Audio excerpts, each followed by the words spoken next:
Hi friends, this video is regarding RBI Grade B Phase 2 exam pattern. जो exam pattern है phase 2 का वो कुछ इस तरीके से है। इसमें 3 एग्ज़ाम होते हैं, 3 पेपर होंगे। सबसे पहला ESI economic and social issues, second paper होगा फाइनेंस एंड मैनेजमेंट का और थर्ड पेपर होगा इंग्लिश का। ESI में 30 क्वेश्चन ऑब्जेक्टिव आते हैं। डिस्क्रिप्टिव में 6 क्वेश्चन आते हैं जिसमें से हमें 4 अटैम्प्ट करने होते हैं। 4 में 2 क्वेश्चन 15 नंबर के होंगे, 2 क्वेश्चन 10 नंबर के होंगे। 15 नंबर वाले जो क्वेश्चन होंगे उसमें 600 वर्ड लिखना होगा और 10 नंबर वाले जो क्वेश्चन होंगे उसमें 400 वर्ड लिखना होगा। Then finance and management, sorry यहाँ पे उल्टा लिख दिया था मैंने। इंग्लिश में डिस्क्रिप्टिव 3 क्वेश्चन आते हैं। इसमें RC, प्रिसाइज राइटिंग और ऐसे राइटिंग होता है। देन फाइनेंस एंड मैनेजमेंट में 30 क्वेश्चन ऑब्जेक्टिव और इसमें भी 6 क्वेश्चन आएंगे जिसमें से 4 अटैम्प्ट करने होंगे। 2 क्वेश्चन 15 नंबर के 600 वर्ड और 2 क्वेश्चन 10 नंबर के 400 वर्ड। ये तो हो गया एग्ज़ाम पैटर्न कि किस तरीके से एग्ज़ाम आता है। अब इसके अलावा अगर हम सब्जेक्ट वाइज बात कर ले तो ESI और फाइनेंस एंड मैनेजमेंट का जो भी सिलेबस है वो मैंने ऑलरेडी पिछली वीडियोस में बता रखा है। यहाँ पे हमारे पास लगभग 20 दिन हैं। 29 को एग्ज़ाम शेड्यूल हुआ है और अगर डिले नहीं होता है तो 29 को ही मान के चलते हैं, तो लगभग हमारे पास 19-20 दिन हैं। जो भी टाइम हमारे पास अभी है इस टाइम में हमको रिवीजन पे ध्यान देना है। अगर पहले से पढ़ रखा है किसी ने तो उसे पता होगा कि प्रिपेयर करने के लिए कुछ चीज़ें होती हैं, कुछ पॉइंट्स हैं जिनका ध्यान रखना है। सबसे बड़ी चीज़ की टाइप हमको करना होगा, तो जो भी प्रैक्टिस हम करेंगे डिस्क्रिप्टिव का वो टाइप करके ही करना है ताकि आपको ये पता चल सके कि आप टाइम ड्यूरेशन में वर्ड लिमिट कंप्लीट कर पा रहे हैं या नहीं। जो फोकस होना चाहिए वो यही होना चाहिए कि आप टाइप कर पा रहे हैं या नहीं। एग्ज़ाम प्रेशर में सोचना भी है, टाइप भी करना है, तो उसके लिए पहले से प्रिपेयर होके जाना पड़ेगा। यहाँ पे मैंने कुछ पॉइंटर्स बना लिए हैं जो मुझे करने हैं अभी। सबसे पहले RBI 247, जिसमें RBI से रिलेटेड RBI न्यूज़ में था, जिस भी चीज़ से रिलेटेड जो भी चेंजेस, सर्कुलेशन या फिर RBI का कोई इनिशिएटिव, सारी चीज़ें डिस्कस की हुई हैं। अब वहाँ से मुझे रिवाइज़ करना है। देन उसके बाद जो भी टॉपिक्स हैं ESI के, उनमें कुछ टॉपिक हैं जो बहुत कॉमन हैं, जैसे एजुकेशन हो गया, विमेन एम्पावरमेंट हो गया या विमेन से रिलेटेड हो गया, क्लाइमेट से रिलेटेड हो गया, एग्रीकल्चर रिलेटेड हो गया।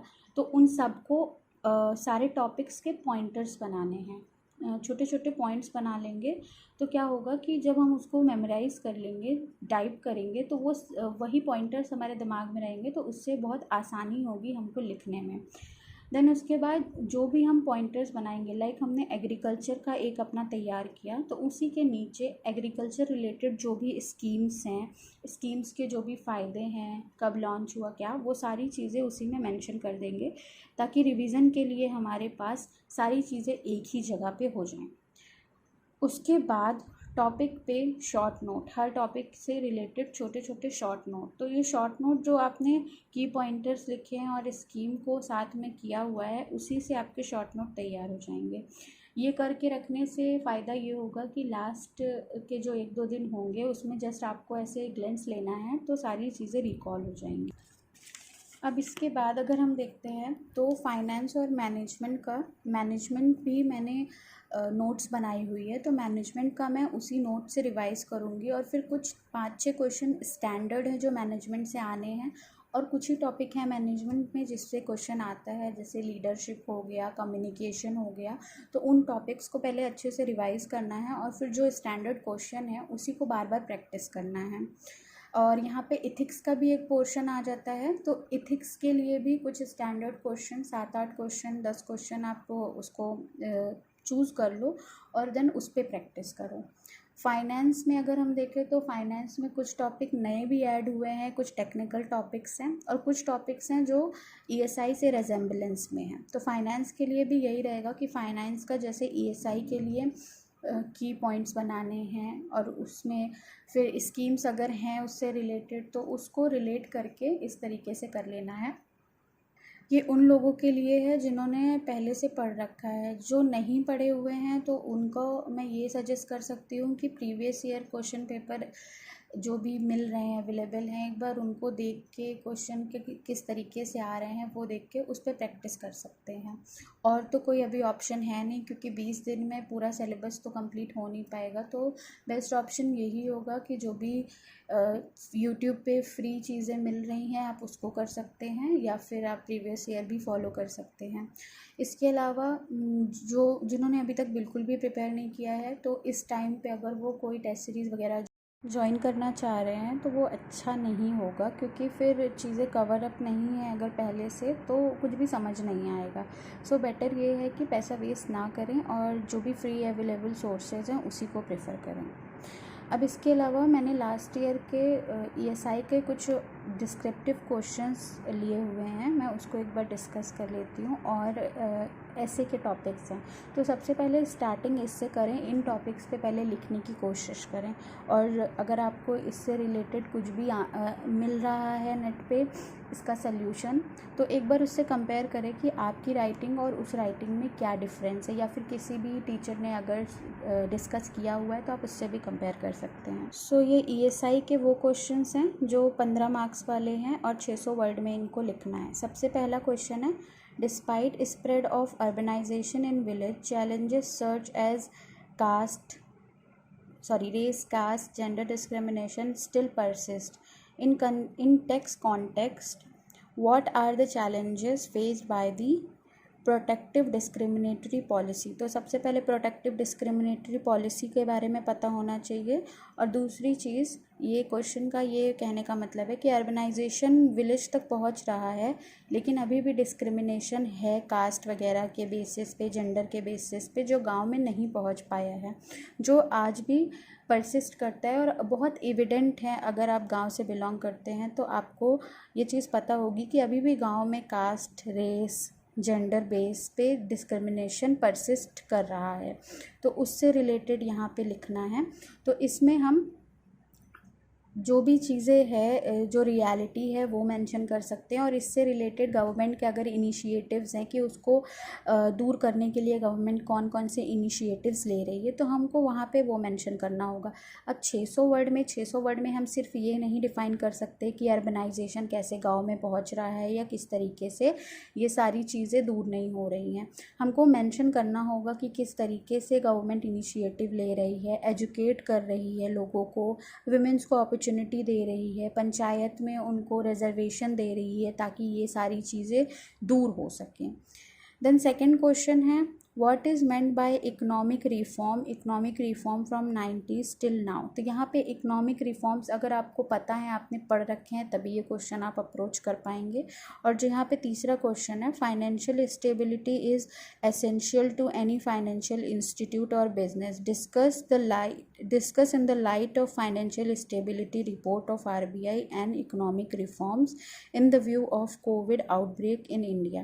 तो यहाँ पे फाइनेंशियल स्टेबिलिटी है, किसी भी फाइनेंशियल इंस्टीट्यूट में फाइनेंशियल स्टेबिलिटी बहुत ज़रूरी है। अगर फाइनेंशियल स्टेबिलिटी नहीं होगी तो कोई भी इंस्टीट्यूट रन नहीं कर पाएगा और फिर उस इंस्टीट्यूट को आगे कंटिन्यू रखना भी फिर सही नहीं होगा। और फिर जो जैसे बहुत सारे बैंक्स थे, बहुत सारे इंस्टीट्यूशंस थे जो कोविड के टाइम पे फेल हो गए थे, जो वर्क नहीं कर पा रहे थे फंड्स की कमी की वजह से, या फिर जैसे इनिशिएटिव है, गवर्नमेंट के बहुत सारे इनिशिएटिव्स थे जो फेल हो गए क्योंकि कोविड के टाइम पे फंड की कमी हुई, या फिर लोगों ने अपना जो भी डेट है वो पे नहीं किया। सो वो सारी चीज़ें यहाँ डिस्कस करना। और फिर उसके बाद गवर्नमेंट ने किस तरीके से इनिशिएटिव लिया उसको इम्प्रूव करने का।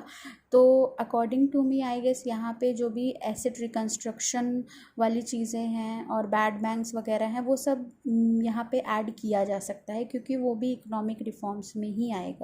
और इसके अलावा जो भी इंस्टीट्यूशंस हैं जैसे गवर्नमेंट ने इस्टेब्लिश किया है, सेबी हो गया, नाबार्ड हो गया, तो वो सब भी यहाँ पे हम मेंशन कर सकते हैं क्योंकि हमको अपने 600 वर्ड कंप्लीट करने हैं।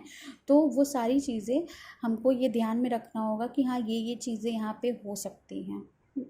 देन ये 3 क्वेश्चन हैं जो 10 मार्क्स वाले थे, इनमें 400 वर्ड लिमिट है। सबसे पहला क्वेश्चन है, what are the challenges associated with the rural entrepreneurship, how young enterprises can solve these problems.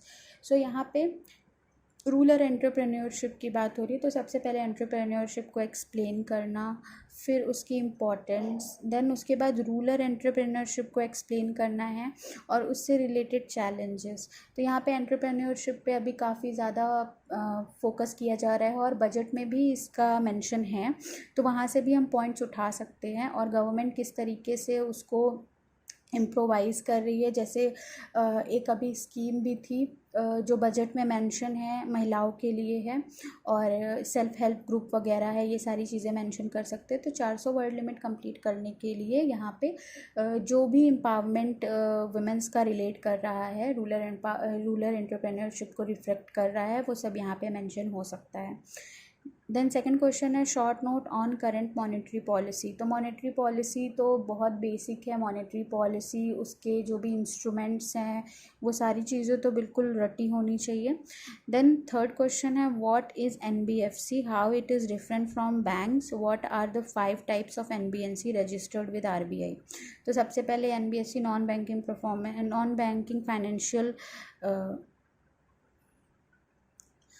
Then उसके बाद है बैंक से कैसे अलग है। अब बैंक्स की जो भी सर्विसेज है और एनबीएफसीज की जो भी सर्विसेज है वो डिफरेंट है, प्रोटोकॉल्स डिफरेंट है और गाइडलाइन भी अलग अलग है, तो वो सारी चीज़ें यहाँ पे मेंशन करना है। बेसिकली अगर एनबीएफसी आपने पढ़ रखा है, बैंक्स की आपने वर्किंग पढ़ रखी है, तो बहुत ईजिली ये क्वेश्चन हो जाएगा और लगभग आई गेस 150-200 वर्ड में तो आप एनबीएफसी और बैंक को एक्सप्लेन करके, उनकी वर्किंग एक्सप्लेन करके डिफ्रेंशिएट कर सकते हैं।